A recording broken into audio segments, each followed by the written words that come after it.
Imagine when you become old, you're still very strong, live a life free of diseases, mentally sharp, and you don't get banned to a nursing home and things like that. So this is what I want for you. So I want to show you the way to do it, and this is really based on your genetics. So your genetic is 20%, the other 80% is your environment. With this remaining 80% are in these 7 foundational longevity practices.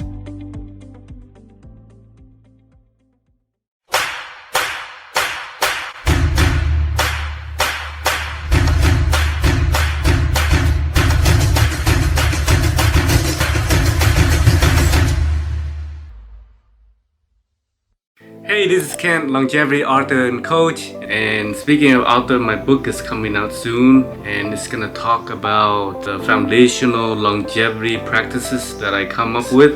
We have evolved to thrive in cold and hunger. Very physically active, but now the modern life is just way too comfortable. People now, instead of like working out in the garden, used to be the traditional way of life, or the hunter and gatherer society, which makes most of our evolution, because the majority of human history, we live as hunters and gatherers. But now life is different. A lot of people now in the Western civilized country like the United States, we sit in an office, there's no sunlight in the skin, and sitting a lot and looking at the computer. So it's a very sedentary lifestyle. These 7 foundational longevity practices conform with how we have evolved as humans. So the first foundational longevity practice is movement outside in sunlight. I was studying the blue zone and the centenarians in Ikaria Island, which is a Greek island. The people in Ikaria live over 100 years old because what happens there is that everybody have a house with a garden. So they grow food outside, grapes to make wine, they grow their own salad and things like that. So they're just moving outside. So they get sunlight on their skin, they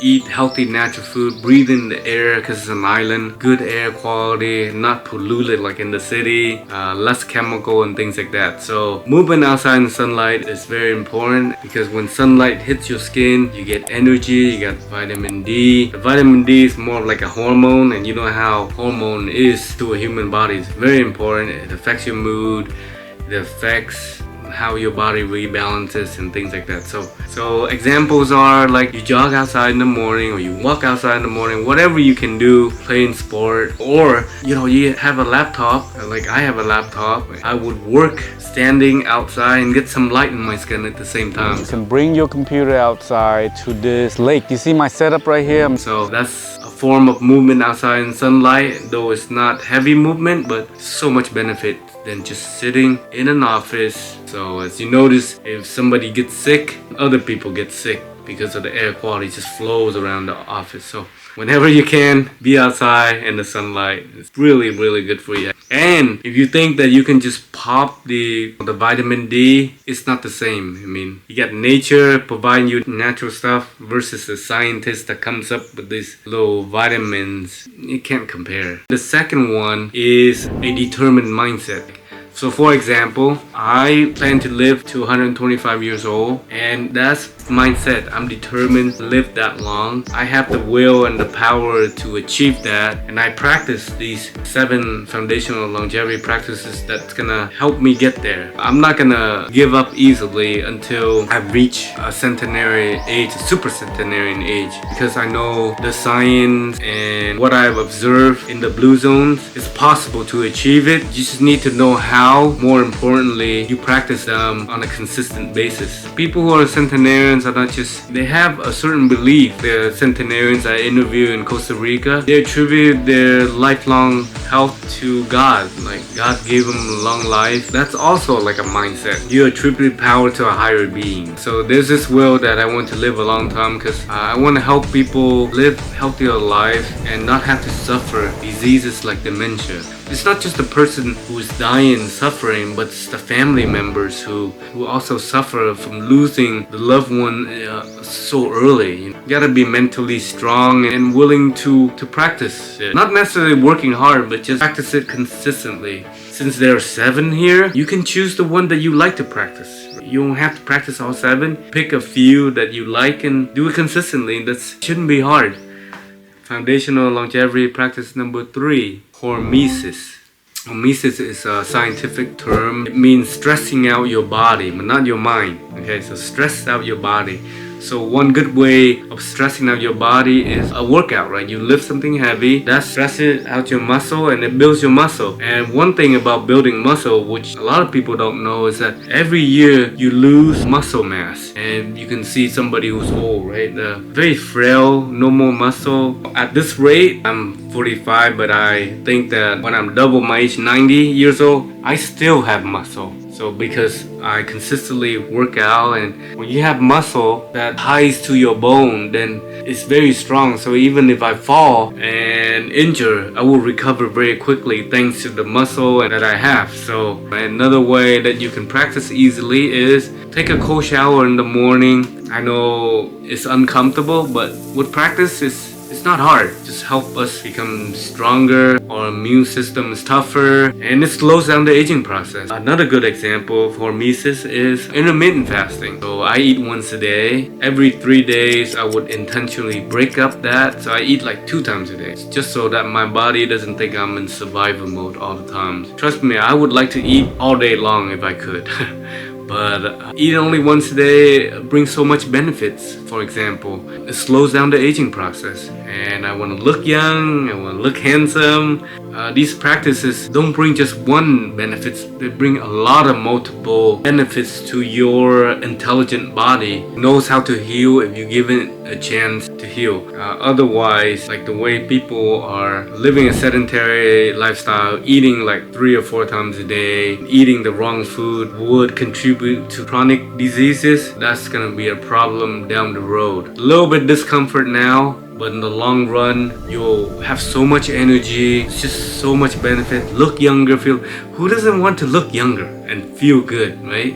Those are like 3 practical practices that you can do on a consistent basis if you like for hormesis. Longevity practice number 4, living with microbes and caring for your organs. Most people cannot visualize this, but your body is mostly microbes. Take your gut microbiome for instance. There are these microbes that live in there, mostly the good ones. There are bad ones if you eat the wrong food, but there are the good microbes in there that come from prebiotics, which are the root veggies, and the probiotics that are fermented food. The life culture in the fermented food like yogurt, real bread, yeast from beer or wine, or those type of sauerkraut or kimchi, those are probiotics. And because they are alive, they like to eat the root veggies like yam, sweet potatoes. So you cultivate a good microbiome, and think of your gut microbiome as like a garden. And have these combination of prebiotics and probiotics, they just multiply. And the more good guys you have, good microbes you have in you, the more they will fight to the death to protect you from like COVID-19. Like I don't get COVID-19 because my immune system is so strong. Even with infections, your chances are you won't be as severe as other people. The people who die from COVID are obviously has weak immune system. That's what you don't want, right? Because you could die from COVID, and that's COVID-19. There will be COVID-20, 21, 22, 23, whatever. And each time they just become intensified, they become stronger, and they adapt. With a good immune system and gut microbiome, you can protect yourself from these things, and you don't have to worry about getting sick or die early or things like that. Living with microbes, caring for them, also caring for your organs. If you don't eat food that's sprayed with a bunch of pesticide on your salad or food, then you're really caring for the microbes that live inside you, the organs inside you. Like the liver doesn't have to work so hard to filter out these pesticides and herbicides, right? When you keep them clean, like the liver and the kidneys, they function well and they can function for a long time. So really care for your organs. Longevity practice number 5, proper sleep.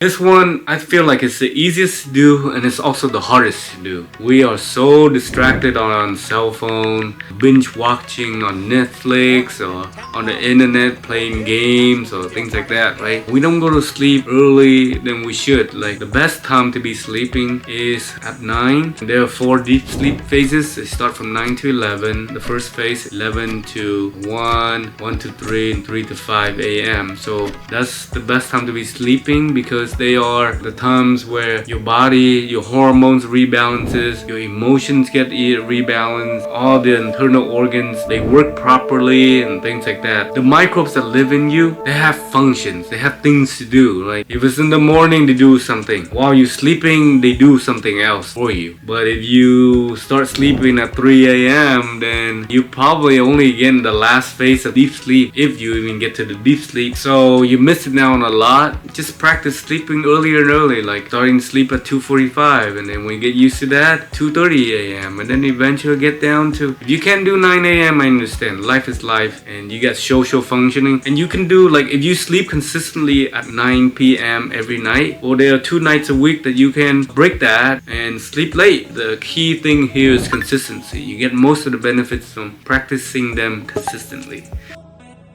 Longevity practice number 6: family, friends, and de-stress. Family and friends are very important. I don't know what life would be without family and friends, right?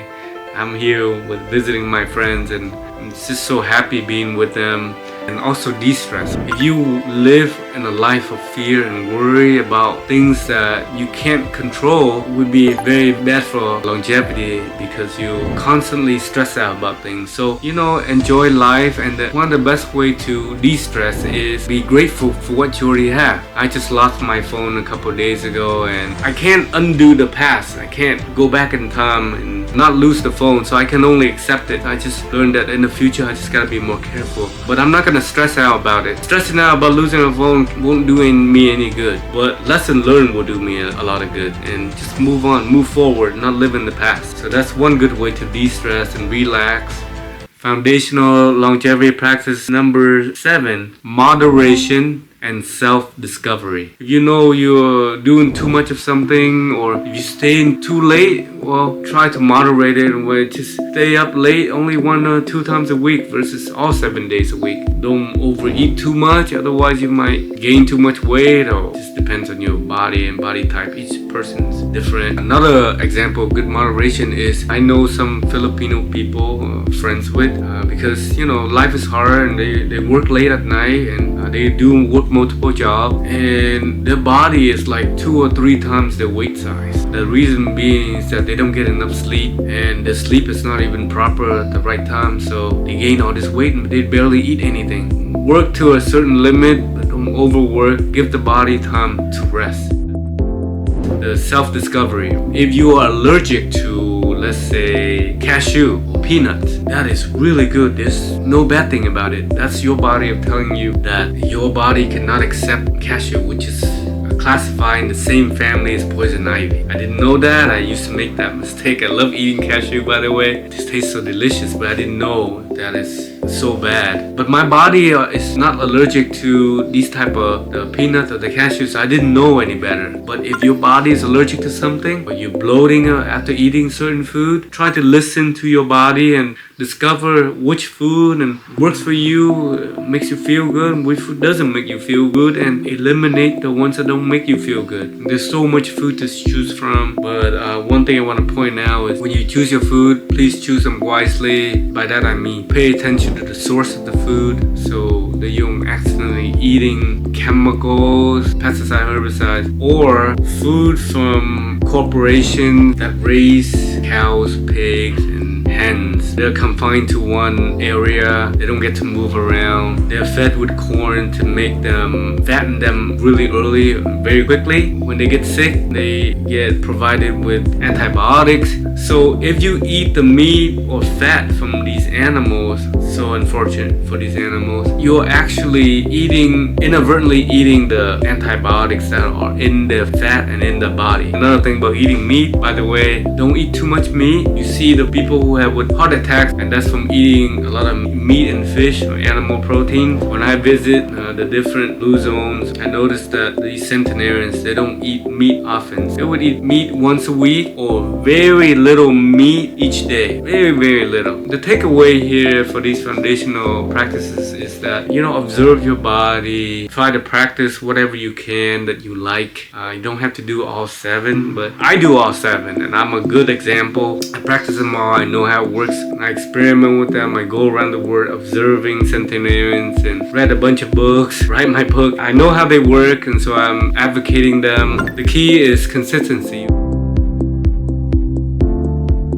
Hey, this is Ken, longevity author and coach. Speaking of coaching, I do one-on-one coaching, group coaching, and in these coaching, I observe your lifestyle, where you eat, sleep, movement, and things like that to help you live a life free of diseases, mentally sharp, with unlimited energy. If you practice the things that I do, eventually you will live a long time, mentally sharp during old age. So if you have any questions, I'll be happy to work with you if you're interested. Thank you.